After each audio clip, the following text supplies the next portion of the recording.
எல்லோருக்கும் வணக்கம். வளரம்மா சமையல் சேனல் இன்னைக்கு என்ன வீடியோன்னு பார்த்தீங்கன்னா, ஒரு தோட்டத்தோட சேர்த்து சமையல் தான். நம்ம தோட்டத்துல பார்த்தீங்கன்னா, கொத்தரங்காய், வெண்டைக்காய், கத்திரிக்காய், காராமணி எல்லாமே நல்லா பறிக்கிற மாரி காய் வந்துடுச்சு.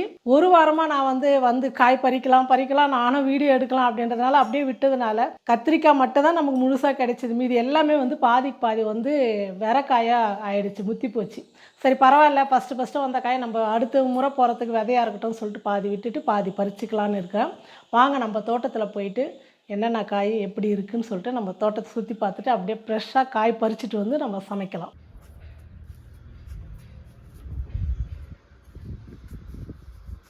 நம்ம மாடி தோட்டத்தில் ஒரு முறை கத்திரிக்காயும் புளிச்சிக்கரை மட்டும் தான் கட் பண்ணோம். அதுக்கப்புறம் காய்களே கட் பண்ணலை. சரி நம்ம கொடி பீன்ஸ் எல்லாம் நல்லா காஞ்சிருக்கு, கொடி காராமணிலாம் வந்திருக்கு, பறிக்கலாம் அப்படின்னு சொல்லிட்டு நான் வீடியோக்கு எடுக்கலான்றதுனால விட்டுட்டேன். இருந்தாலும் பரவாயில்ல, ஃபஸ்ட்டு வர காய் நம்ம விதையை உற்பத்தி பண்ணிக்கலான்னு சொல்லிட்டு விதைக்கு விட்டுட்டேன். ஒரு 10 காய் முத்தி போச்சு. சரி இதெல்லாம் காஞ்சிச்சுன்னா விதை பண்ணிக்கலாம். இருக்கிற ஒரு 4 காய் தான் இருக்கும், மீதெல்லாம் நல்லா முத்திடுச்சு. பொரியலுக்கெல்லாம் இலசாக இருக்கணும். அதே மாதிரி கட் பண்ணும் போது உடைக்கக்கூடாது, இந்த இடத்துல உடைச்சிடக்கூடாது. இந்த மாதிரி நீங்கள் கட் பண்ணால் தான் சைடில் இந்த மாதிரி துளிர் விட்டு மறுபடியும் காய் வரும். இந்த மாதிரி கட் பண்ணிக்கோங்க. பாருங்கள், இந்த மாதிரி பக்கத்தில் வருதா? நம்ம இங்கே கட் பண்ணிட்டோமா, காம்பில் ஃபுல்லாக கட் பண்ணிட்டா பக்கத்தில் காய் வராது. முத்துனதை நம்ம ரொம்ப காயலைன்னா கட் பண்ணி நம்ம காராமணி உரித்து கூட நம்ம கத்திரிக்காய் கூட செஞ்சுக்கலாம். இருந்தாலும் நான் எல்லாமே ஒரு 4 மட்டும் விட்டுட்டு மீதெல்லாம் பறிச்சுக்கிறேன். கத்திரிக்காய் கூட போட்டு செஞ்சுக்கலாம். பாருங்கள், இந்த மாதிரி இலசாக இருக்கும் போது நம்ம கத்திரிக்காய் கட் பண்ணிக்கிட்டால் எண்ணெய் கத்திரிக்காய்க்கும் ரொம்ப நல்லாயிருக்கும். பிஞ்சில் செய்யும் போது ரொம்ப முத்திட்டாலும் கத்திரிக்காய் நல்லா இருக்காது. விதை வராத்து முன்னே கட் பண்ணி செஞ்சால் தான் காய் நல்லாயிருக்கும்.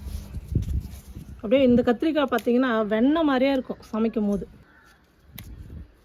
ஒரு 6 கத்திரிக்காய் இருந்தது, அதுக்கு முன்னே ஒரு 4-5 கத்திரிக்காய் கட் பண்ணிட்டேன். இப்போ நம்ம வெண்டைக்காய் பண்ணிக்கலாம். இதுவும் பார்த்து கட் பண்ணலான்னு சொல்லிட்டு விட்டுட்டு காய் முத்திடுச்சு. விதைக்கு ஒரு 4 விட்டுடலாம். எல்லாமே இந்த மாதிரி கலர் வந்ததுனால இலையெல்லாம் பிச்சு போட்டேன் நான்.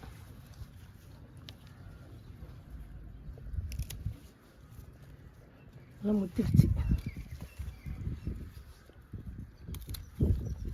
பிஞ்சியாக இருக்கும் போதே கட் பண்ணால் தான் வெண்டைக்காய் நல்லாயிருக்கும். இல்லைனா உள்ளே விதை வந்துடும். இது எல்லாமே முத்திடுச்சு. நான் விதைக்கு விட்டுறேன் அந்த 4மே. ஏன்னா முத்துனதுக்கப்புறம் நம்ம கட் பண்ணாலும் சமைக்க முடியாது, வேஸ்ட்டு தான். அது நம்ம விதையாக இருந்தால் அடுத்த முறை உற்பத்தி பண்ணுறதுக்காகும். வெண்டைக்காயெல்லாம் கட் பண்ணவே வேணாம், உடச்சாவே வந்துடும்.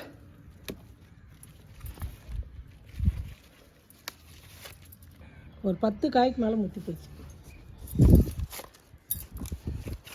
வெண்டைக்காய், கத்திரிக்காய், கொடி காராமணி. இப்போ அதே மாதிரியே தான் கொத்தரங்காயும் பாருங்கள், எல்லாம் முத்திடுச்சு. இன்னும் லேட் ஆகும். இது எல்லாமே முத்திடுச்சு. பார்த்து ஓரளவுக்கு பார்த்து நம்ம கட் பண்ணிக்கலாம். இந்த மாதிரி பார்த்து விதை இல்லாத நம்ம எடுத்துக்கலாம். ஆனால் இன்றைக்கி பார்த்தீங்கன்னா நாளைக்கு முத்திடும். ஒரு பழமையை சொல்லுவாங்க, நாள் ஒரு மேனி பொழுது ஒரு வண்ணன். காயெல்லாம் சீக்கிரமாக முத்திடும். வரவருக்கு தான் கொஞ்சம் கஷ்டம். வந்துடுச்சிங்கன்னா நம்ம புரட்டாசி சனிக்கிழமைக்குள்ளே காய் வரும்னு நினைக்கிறேன். எல்லாமே முத்துனதுனால சில காய் மட்டும் கொஞ்சம் பிஞ்சாக இருக்குதே எடுத்துக்கலாம். ரொம்ப பிஞ்சாக இருந்தாலும் இந்த கொத்தரங்காய்லாம் கசப்பு எடுக்கும்.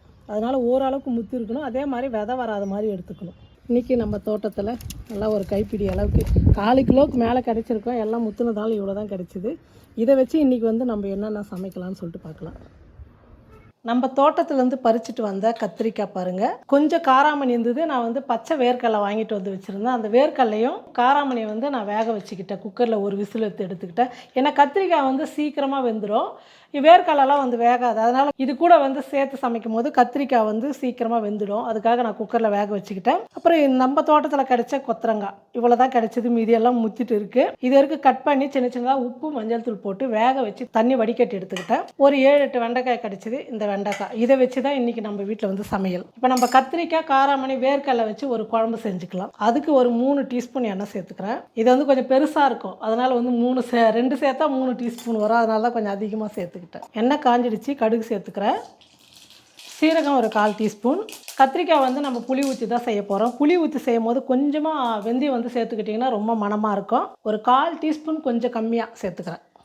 நான் பூண்டு எப்போவுமே வந்து நிறையா சேர்த்துக்கோ, உங்களுக்கே தெரியும். நல்லா ஒரு 20 பல்லு பூண்டு இந்த கத்திரிக்காயோட எல்லாம் வேர்க்கடலையோட சேர்த்து வெந்துடும். சாப்பிட்றதுக்கு ரொம்ப சூப்பராக இருக்கும். நம்மலாம் இந்த கேஸ் ஏதாவது இருந்தால் கூட கொஞ்சம் ஃப்ரீயாக போயிடும். அதனால் வந்து பூண்டு நிறையா சேர்த்துக்கிறேன்.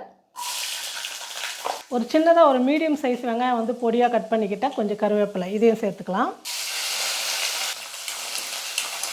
பூண்டு வெங்காயம்லாம் நல்லா வதங்கிடுச்சு. இப்போ நான் தக்காளி வந்து 2 தக்காளி கட் பண்ணிக்கிட்டு இந்த தக்காளி சேர்த்துக்கிறேன்.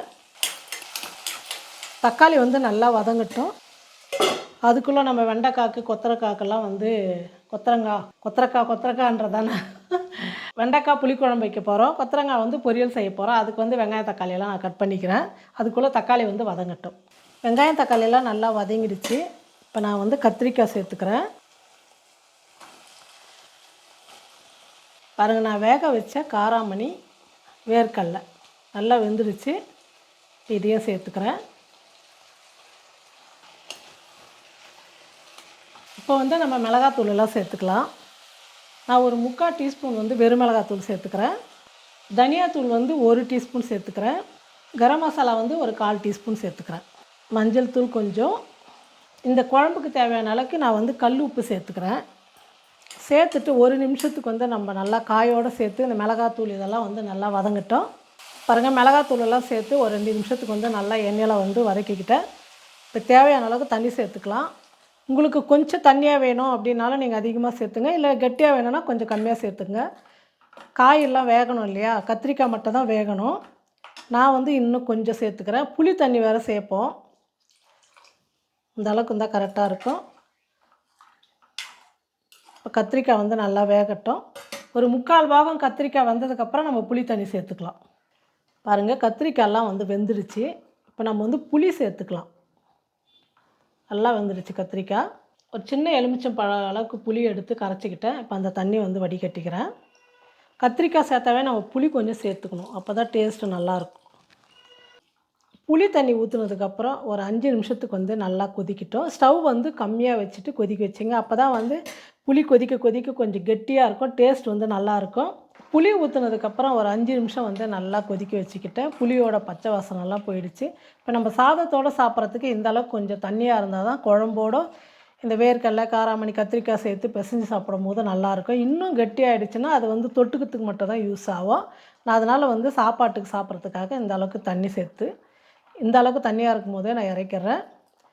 இப்போ வந்து கத்திரிக்காய் வேர்க்கடலை காராமணி நம்ம தோட்டத்துலேருந்து பறித்து சூப்பராக ஒரு குழம்பு ரெடி ஆகிடுச்சு. அடுத்தது வந்து கொத்தரங்காய் பொரியல் பண்ணிக்கலாம். பொரியல் செய்யறதுக்கு ஒரு 2 டீஸ்பூன் எண்ணெய் சேர்த்துக்கலாம்.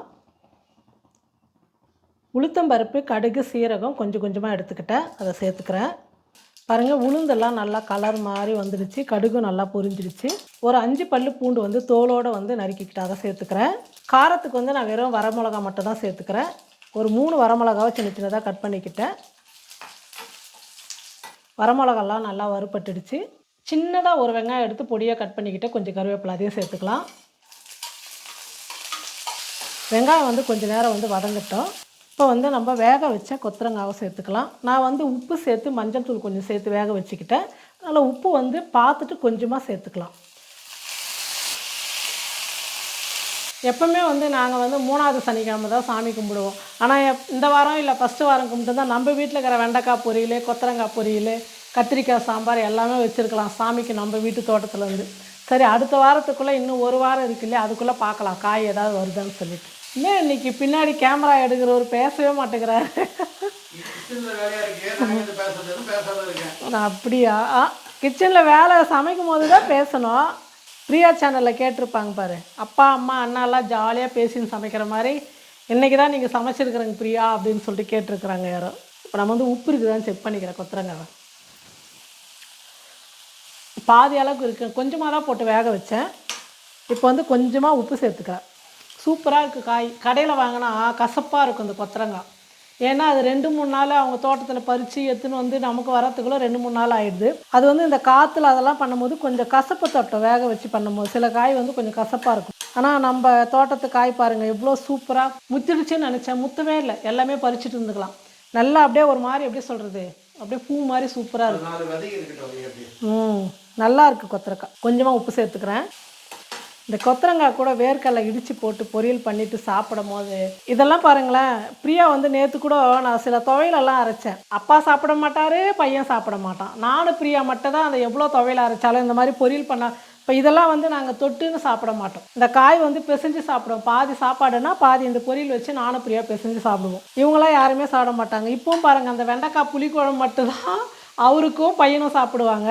இந்த வேர்க்கடலை போட்ட குழம்பும் இதுவும் நான் மட்டும் தான் சாப்பிடுவேன். இப்போ செஞ்சாலும் இப்போ டைம் ஆகிடுச்சிங்களா, அதனால் காலையில் கொஞ்சம் பிரியாவுக்கு எத்துமே முடிஞ்சால் கொடுத்துட்டு வரணும்னு நினச்சினுக்கிறேன்.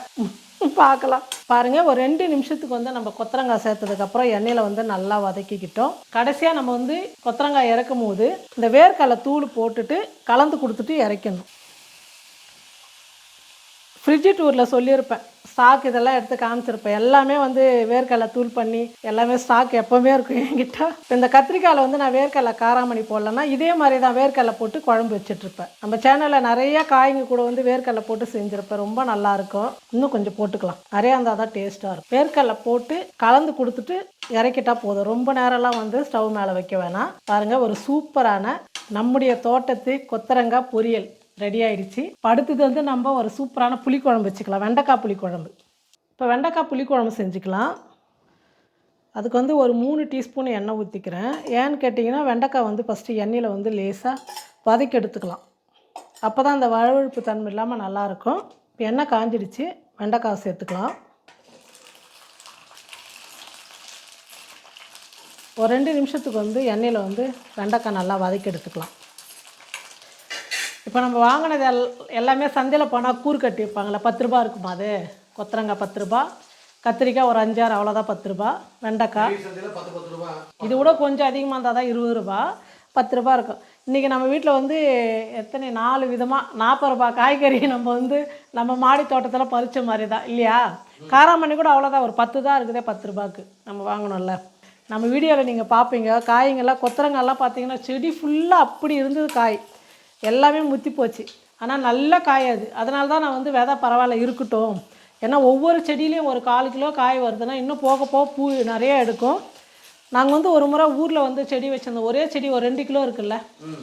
அப்புறம் இங்கே நியூ தீபன் கார்டில் கத்திரிக்காய் செடியில் 10 கிலோ கத்திரிக்காய் பறிச்சிருப்போம் நாங்கள். அந்த செடி முடியறதுக்குள்ளே நம்மளே தான் பிடிங்கி போட்டது. சாப்பிட்டு சாப்பிட்டு எல்லாருக்கும் கொடுத்து சலிச்சு போச்சு. ஆனால் அந்த கத்திரி விதை வந்து எடுத்து வச்சா அது எங்கே மறந்துட்டு தெரியல. குட்டி குட்டியாக இருக்கும், நீலம் கலரில் கத்திரிக்காய். அப்படியே கொத்து கொத்தாக ஒரு கொத்தில் வந்து 10 காய் காய்க்கும். அவ்வளோ சூப்பராக இருக்கும் அது. அந்த மாதிரி வீட்டில் ஒரு 2 டப்பா, ஒரு 2 வாட்டர் கேனு, தண்ணி கேனு, அந்த மாதிரி ஒரு 2 வச்சுட்டா கூட நம்ம வீட்டுக்கு போதும். நான் வந்து 4 பேக் வச்சேன். காலையில் அப்புந்துன்னு, எதுக்குமா 4 பேக், இவ்வளோ காய் வந்தால் நீ ஒரே சமயத்தில் எப்படி சாப்பிடு, இந்த பொரியலே எவ்வளோ இருக்குது, நம்ம 4 பேர் 3 பேர் சாப்பிட்லாம்ல. சரி இருக்கட்டும், ஒரு செடி போகும் ஒரு செடி வரும், அதனால தான் வந்து நான் 4 தான் வச்சேன், அதிகமாகலாம் வைக்கல. 4 பேக்கில் ஒவ்வொரு காய்கறி. இப்போ வெண்டைக்காய் வந்து எண்ணெயில் வந்து நல்லா வதங்கிடுச்சு. இப்போ நம்ம இது ஒரு தட்டில் எடுத்து வச்சுக்கலாம். அதே கடாயிலே நம்ம வெங்காயம் தக்காளியெல்லாம் வதக்கிக்கலாம். சீரகம் கொஞ்சம், கடுகு சேர்த்துக்கிறேன், கொஞ்சமாக வெந்தயம், ஒரு 10 பல் பூண்டு வந்து நல்லா வதங்கிடுச்சு. ஏன்னா பூண்டு எண்ணெயில் வந்து நல்லா வேகணும். அப்போ தான் இப்போ நம்ம வந்து வெண்டைக்காயும் வந்து வதக்கிட்டோம், இதெல்லாம் வந்து சீக்கிரமாக வந்து வெந்துடும். பூண்டு வந்து ரொம்ப லேட்டாகும். அதனால் எண்ணெயிலே வந்து நல்லா வதங்கிடுச்சுன்னா சாப்பிட்றதுக்கு ரொம்ப சூப்பராக இருக்கும். ஒரு சின்ன வெங்காயம் கட் பண்ணிக்கிட்டேன், கருவேப்பிலை சேர்த்துக்கிறேன். வெங்காயம் நல்லா வதங்கட்டும். நான் வந்து முன்ன 2 தக்காளி எடுத்தேன் இல்லையா, அதில் ஒரு 1.5 தக்காளி வந்து கத்திரிக்காய் குழம்பு சேர்த்துட்டு பாதி தக்காளி வச்சேன். ஏன்னா இது கொஞ்சமாக இவ்வளோ தான் வெண்டைக்காய், அதனால் நிறையா தக்காளி வேணாம் அப்படின்னு சொல்லிட்டு புளியை வந்து அதுக்கு ஊற வச்சதுலேயே கொஞ்சமாக வந்து எடுத்து வச்சிட்டேன். இது வரைக்கும் இந்த கத்திரிக்காய் புளி குழம்புக்கு போதும். பாருங்கள், வெங்காயம் நல்லா வதங்கிடுச்சு. இப்போ தக்காளி சேர்த்துக்கிறேன். தக்காளி வெங்காயம் வந்து நல்லா வதங்கி வரட்டும். வெங்காயம் தக்காளி எல்லாம் நல்லா வதங்கிடுச்சு. வெண்டைக்காய் வந்து ரொம்ப கம்மியாக இருக்கிறதுனால நான் ஒரு 1/2 டீஸ்பூன் மட்டும் மிளகாத்தூள் சேர்த்துக்கிறேன். கரம் மசாலா கொஞ்சமாக 1/4 டீஸ்பூன் கம்மியாக சேர்த்துக்கிறேன். ஒரு 3/4 டீஸ்பூன் வந்து தனியாத்தூள், ஒரு சிட்டிகை மஞ்சள் தூள் சேர்த்துக்கிறேன். தேவையான அளவுக்கு உப்பு சேர்த்துக்கலாம். எல்லாம் சேர்த்து கலந்து விட்டுட்டு இந்த வெண்டைக்காயும் இதிலே சேர்த்துக்கலாம். 1 நிமிஷத்துக்கு வந்து நல்லா இந்த மசாலாலாம் சேர்த்ததுக்கப்புறம் நல்லா வதங்கட்டும். பாருங்கள், மசாலாலாம் சேர்த்ததுக்கப்புறம் 1 நிமிஷம் வந்து நல்லா வதக்கிக்கிட்டோம். இப்போ வந்து புளி தண்ணி சேர்த்துக்கலாம். ஏன்னா வெண்டைக்காய் வெந்துட்டதுனால இப்போயே வந்து நம்ம புளி தண்ணி சேர்த்துக்கலாம். இது வெண்டைக்காய் புளிக்குழம்பு, அதனால் புளி கொஞ்சம் அதிகமாக இருந்தாவே பரவாயில்ல, நல்லாயிருக்கும். கொஞ்சம் தண்ணி சேர்த்துக்கிறேன்.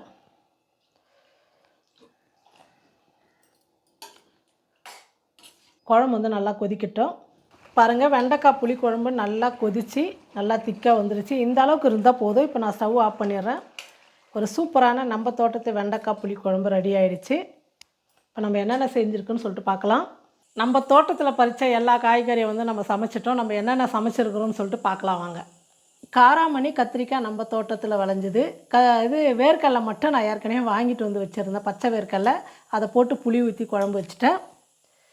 இங்கே பார்த்தீங்கன்னா வெண்டைக்காய் புளிக்குழம்பு சூப்பராக. நீங்கள் தேங்காய் கூட அரைச்சி ஊற்றிக்கலாம், ஆனால் இந்த மாதிரி புளி ஊற்றி செஞ்சோன்னா சாதத்தோடு சாப்பிட்றதுக்கு ரொம்ப நல்லாயிருக்கும்.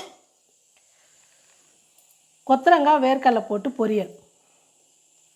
இன்றைக்கி நம்ம தோட்டத்தில் ரொம்ப சூப்பராக ஃப்ரெஷ்ஷாக மனசுக்கு அவ்வளோ நிறைவாக. ஆனால் நம்ம பறிச்சிருந்தால் ஒரு கூட நிறையா பறிச்சிருக்கலாம். எல்லாம் முத்தி போனதுனால அதுக்கெல்லாம் காரணம் என்னுடைய பையன்தான். நீங்கள் அவனை தான் திட்டணும்.